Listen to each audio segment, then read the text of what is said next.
He to whom this emotion is a stranger, who can no longer wonder and stand wrapped in awe, is as good as dead. To know that what is impenetrable to us really exists, manifesting itself as the highest wisdom and the most radiant beauty, which our dull faculties can comprehend only in their most primitive forms. This knowledge and this feeling is at the center of all true religiousness.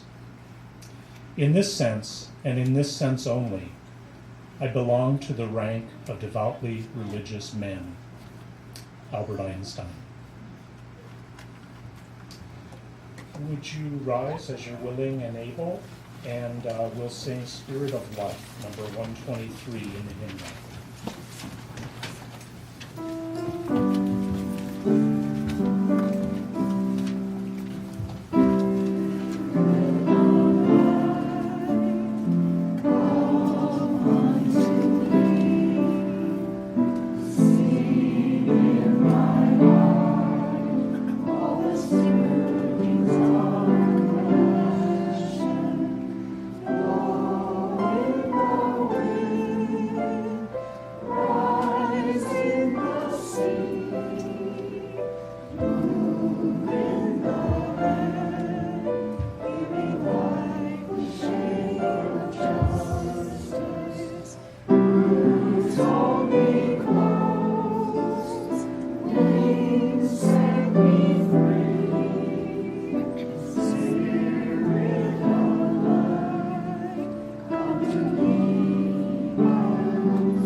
My purpose today is simply to make you wonder.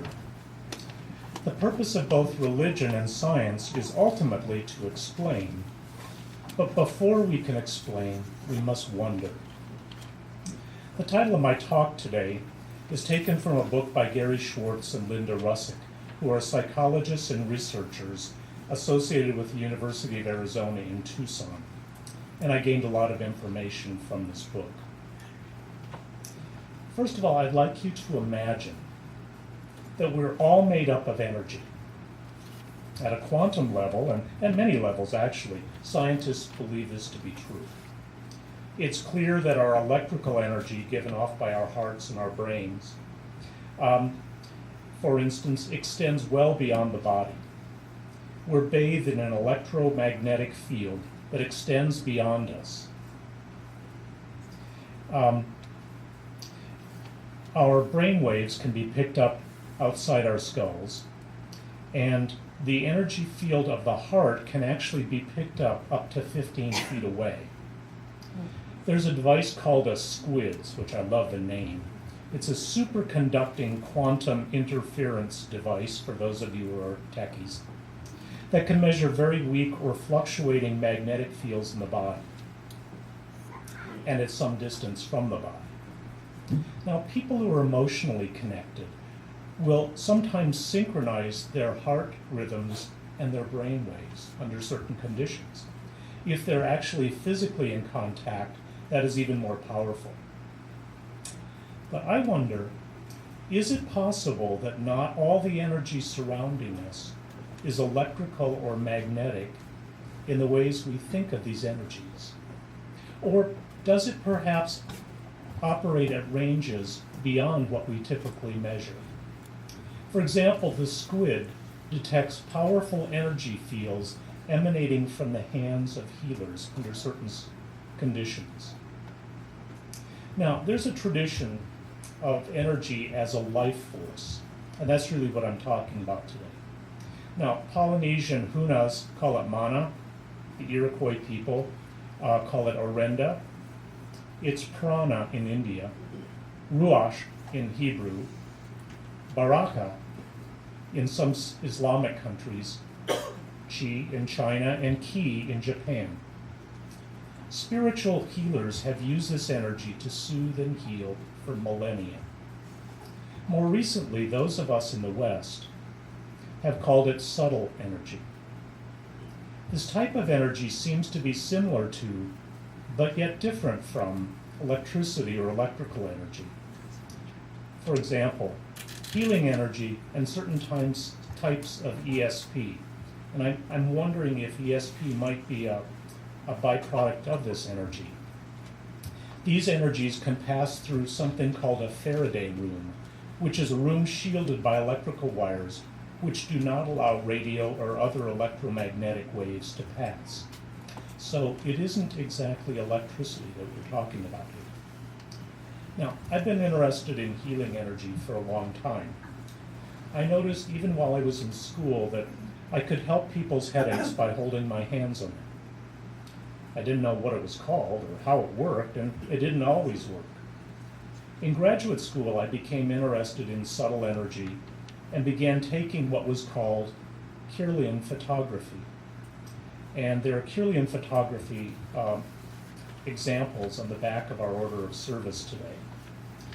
These are photographs taken with high voltages rather than light. And photographs taken this way seem to show an aura around living things. The one that has the bunch of pictures in it are pictures of fingertips surrounded by that energy. Often pictures are taken of fingers that show an aura of light around the fingers. And this seems to increase from the fingertips when people are trying to heal. In my own fingers, it showed a decrease in the aura where I have some nerve damage in my little finger. And I think the upper left-hand picture kind of shows something similar to what I took of my own. And you can see there's sort of a disruption in the continuity of it. In some really famous pictures, the photograph shows an aura around the leaf, and we have a picture of that in the order of service. Now, I don't know if the cannabis leaf was not a conscious choice to make a political statement, but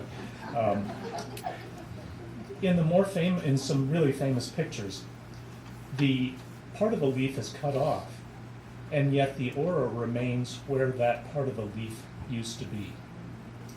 These photos do seem to indicate that there is energy emanating from living things, and especially from those doing healing. And we don't have one of healing, but sometimes it seems to go out about that far in some of the pictures I've seen. In the early 1990s, I became interested in discovering what might be beyond what I could see and sense. A friend mentioned something called Reiki to me, as I'd never heard of it. She then loaned me a book on it, and when I read it, it felt like it gave a name to and explained what I'd only been vaguely aware of. It seemed to just intuitively connect with me and make sense. Since that time, I've become trained in Reiki. And for those of you who do not know, Reiki is a type of energy or hands-on healing. It is Japanese for rei, which equals universal, and ki, which is energy. Reiki practitioners believe that we are surrounded by a universal life force, and that with some training we can learn to channel that energy to heal or soothe. In my training and my using Reiki, I've experienced this energy for myself. For me, it feels like heat or a vibration, like an electrical current going through my body. Often I feel it in my hands if I'm sending Reiki. It feels like my hands get very hot and there just seems to be a vibration to them. If I'm receiving the Reiki, it feels like a vibration in the part of me that is sore or hurt more than other parts of my body. While many people seem to be able to send and receive energy, training in Reiki, or something called therapeutic touch, which seems to be very similar, seems to increase that ability. In Reiki training, there are 3 to 4 levels of training, from beginning to master's level. At each level, I've experienced higher energy levels in both sending and receiving. There's not a lot of really good research on Qi, Ki, or subtle energy, but there is some good research and a lot of anecdotal evidence of the existence of this. just as an example, acupuncture purports to use qi to cure illnesses or reduce pain. And there's actually a fair amount of fairly good research that acupuncture is helpful, particularly in doing pain work. It does seem to reduce pain quite a bit, and there's really good research on that. Likewise, therapeutic touch and Reiki have been shown to have some effects on pain, anxiety, and depression. According to the University of Minnesota, to date, the primary outcomes studied in Reiki research have used measures for pain, anxiety, and stress, including heart rate, blood pressure, salivary cortisol, which is a stress hormone, as well as measures for job burnout and caring efficacy. More specific measures have been used to evaluate outcomes for stroke rehabilitation, depression, and other chronic health conditions, and have shown positive results. Given the relatively subtle and complex nature of Reiki practice, these measures may not adequately capture the lived experience of those receiving Reiki. Measures that incorporate quality of life, patient satisfaction, and stress reduction may have the greatest potential for demonstrating the benefits of Reiki practice. I'm going to be speaking primarily about Reiki today, but therapeutic touch is very similar. There's something called quantum touch. I believe these are probably all the same things with very different names and slightly different training regimens. The National Center for Complementary and Alternative Medicine of the National Institutes of Health has completed 5 studies looking at Reiki's ability to benefit people with diabetes, advanced AIDS, prostate cancer, fibromyalgia, and stress, with positive results. Other published studies have looked at the effect of Reiki on measures of stress hormones, blood pressure, heart rate, immune responsivity, and on subjective reports of anxiety, pain, and depression. Overall, the studies to date are typically small, and not every study is well designed. However, overlapping data from some of the stronger studies support the ability of Reiki to reduce anxiety and pain, and suggest its usefulness to induce relaxation, improve fatigue and depressive symptoms, and strengthen overall well-being. Before Dr. Oz was Dr. Oz, he was a cardiac surgeon in the East, and he allowed a therapeutic touch practitioner to come into the operating room during his surgeries as part of a study. This practitioner held the feet of the patient being operated on and sent energy to that patient.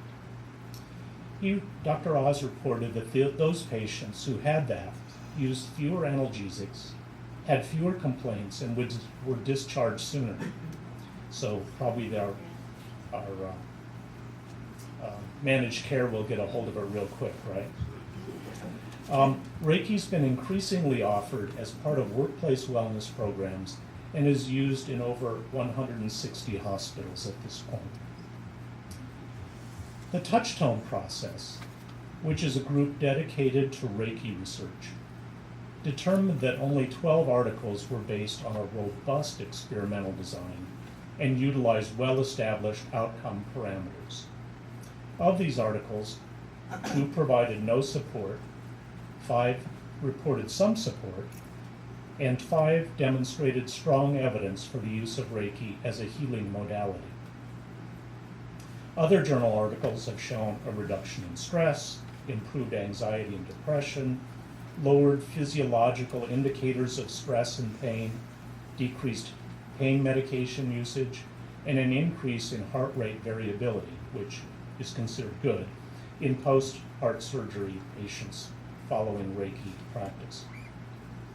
Now, although some effects of Reiki are measurable, such as improved heart rate and blood pressure, many commonly reported benefits of repeated Reiki sessions such as a sense of spiritual connection and enhanced self-esteem, may not be as easily quantifiable.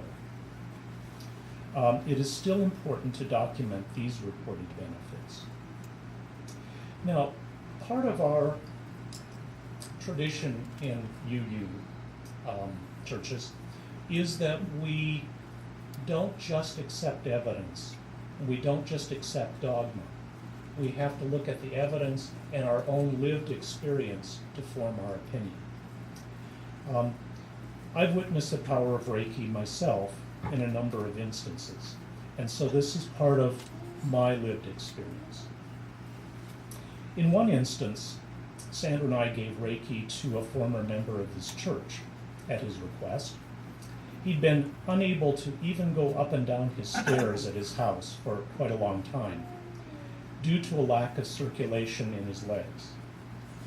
Following one session, he felt an increase in the warmth and circulation in his leg and was actually able to negotiate the stairs again. When he saw his physician soon after that, the physician indicated an increase in blood flow and that he should, quote, keep up whatever he had been doing, unquote, because he was not about to tell this doctor what we did. You know, the doctor's a little funny that way. Another example that comes to mind was when a group of us who had gathered to exchange Reiki on each other was asked by phone to send energy to a friend of a member who had just spilled hot cooking oil all over her hand and arm. She was frying wontons or something and the whole pan spilled on her. She was in great pain, but she was located quite a distance from us. We did send Reiki to her, as obviously from a distance, and the next day her friend sent a report that the pain had stopped almost immediately after we started sending energy, and the next day there was only a slight redness and no pain and no blistering. Seemed kind of impressive. Our daughter, who lives in Florida, remains very skeptical about this. However, when she was pregnant and had a cold and could not take any medications, she did ask us to send her some of that woo-woo stuff that we did. She indicated that she felt better quite quickly, actually. So although she doesn't believe in it, she still asks us to send it from time to time.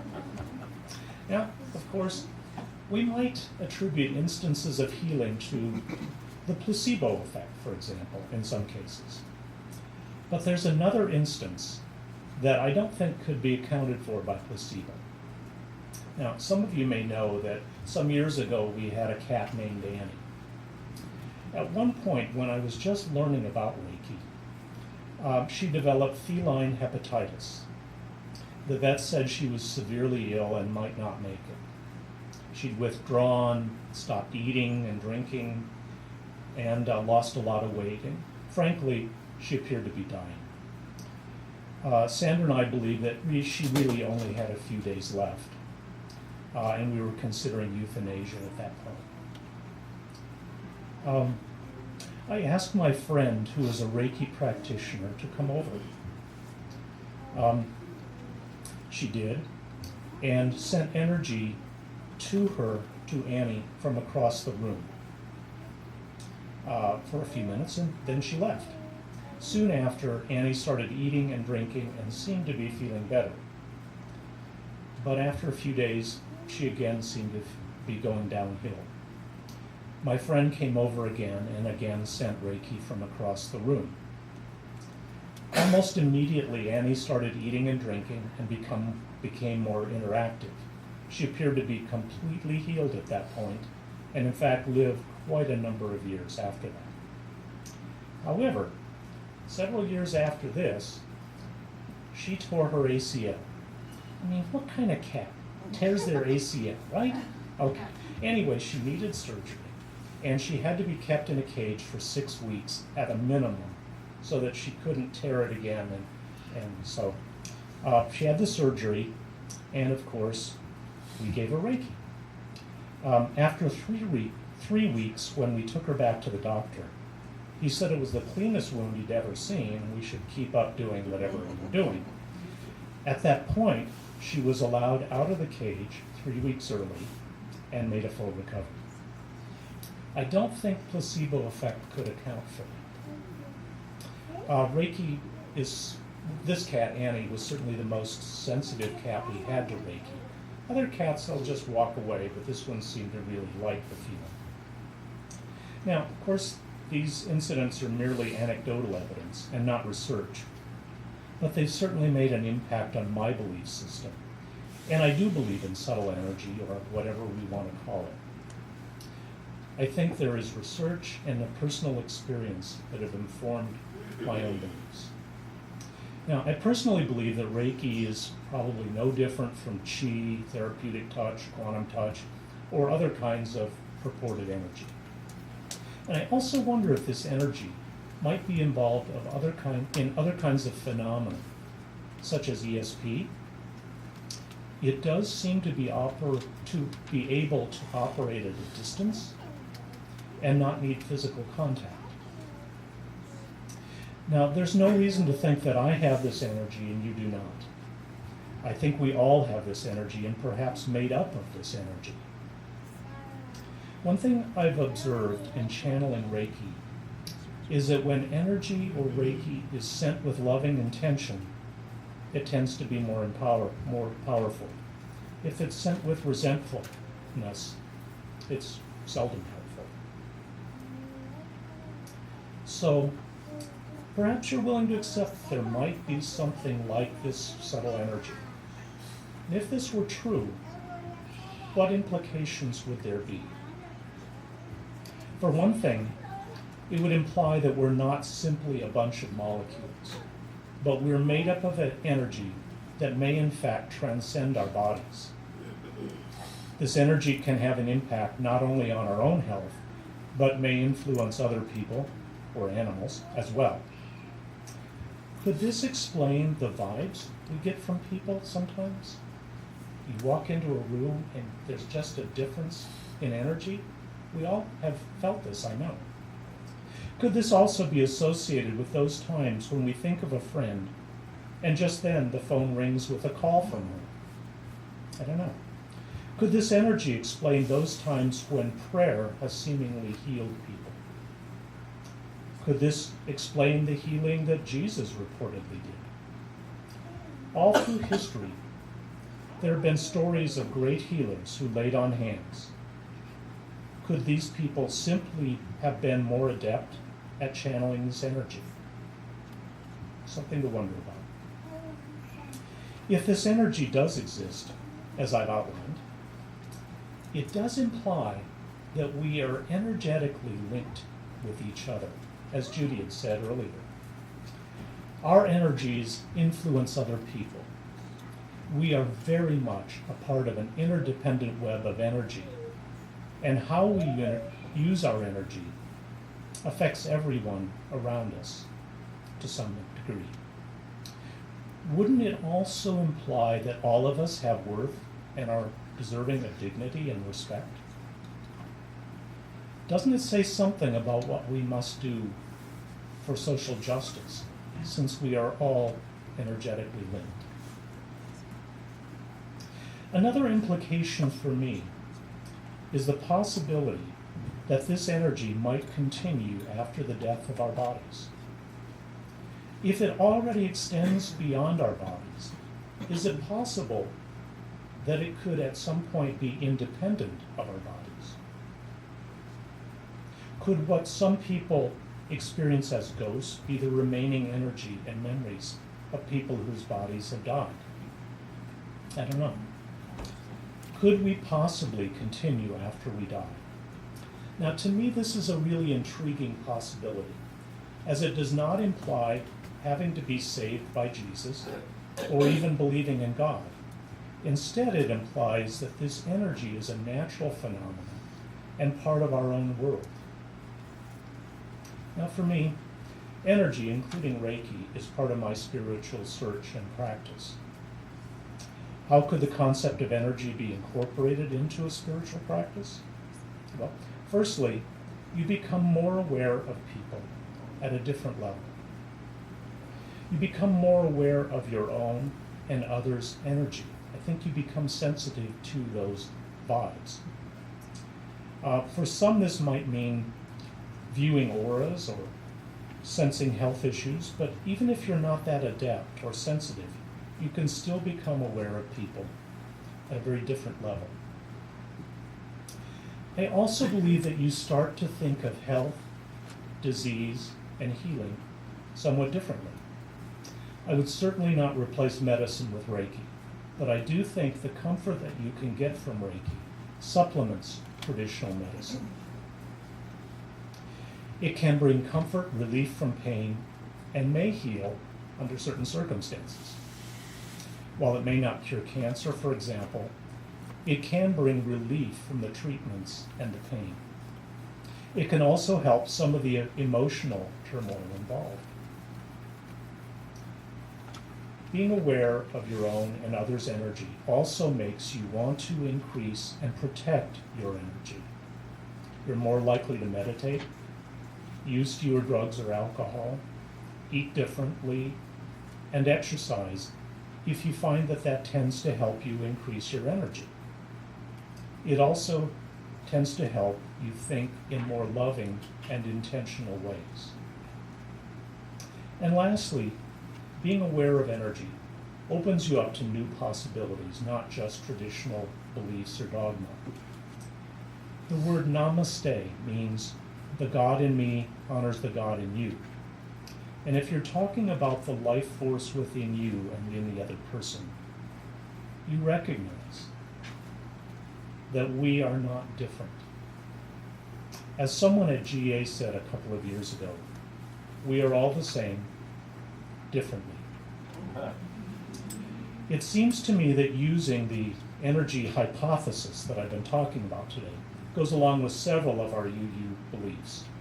And I believe it's worth considering as a part of the spiritual practice. And I hope you'll at least wonder about that. Thank you.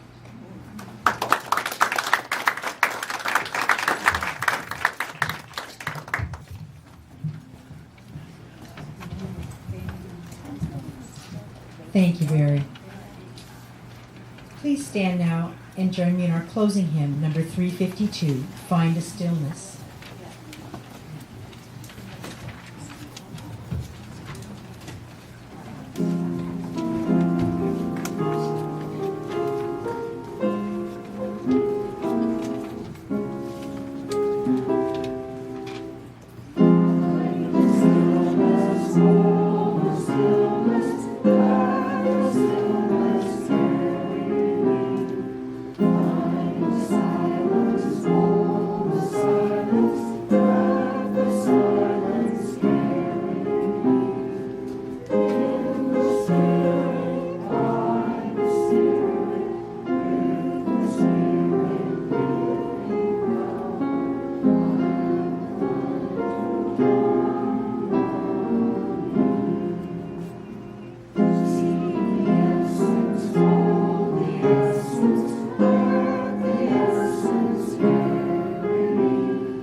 For us to join together in reciting and reflecting on our West Valley mission statement. We agree to provide a safe place to celebrate diversity, draw inspiration for living better lives, foster social and environmental justice, and compassionately support each other in our spiritual searches.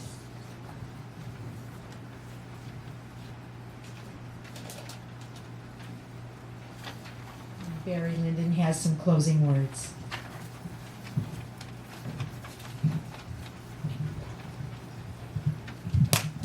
We receive fragments of holiness, glimpses of eternity, brief moments of insight.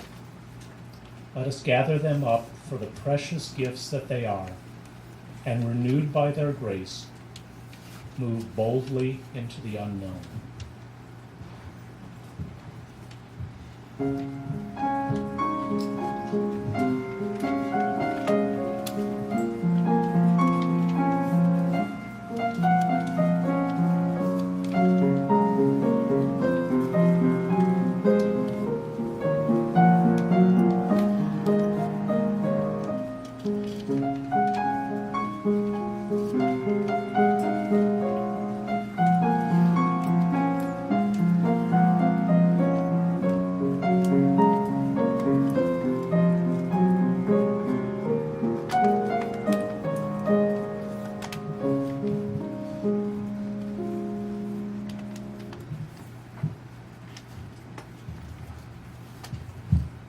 I want to take just a moment before we leave to go have our fellowship hour and thank all who helped on our service today. Because we're pretty much a self-sustaining community without benefit of ministerial staff, we depend on the volunteers in our community.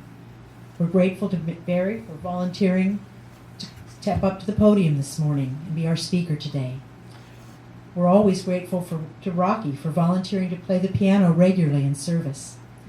Thank you to Mitch for lighting our chalice, and to Joel and Dylan Foster for serving as greeters today. Thank you.